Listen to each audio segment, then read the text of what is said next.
मुझे ते लूट लिया मिलके हुस्ने वालों ने, काले काले बालों ने, गोरे गोरे गालों ने। ए भाई आलू, हई सुबेरे सुबेरे फाटल कपड़ा पहन के हाथे में कटोरा लेके गाना गाव जातल, का भइलो आलू? ए मर्दिया बताव का भइल? अरे का बताइए टमाटर भाई, ल हई पूछते वाला तो बताव तनी।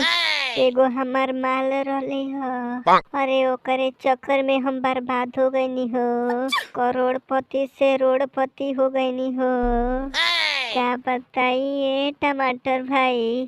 अरे होकरा के हम रोज शॉपिंग करावत रहनी और पिज्जा खिलावत रहनी, अरे तब हमारा के छोड़ के चल गइल हो।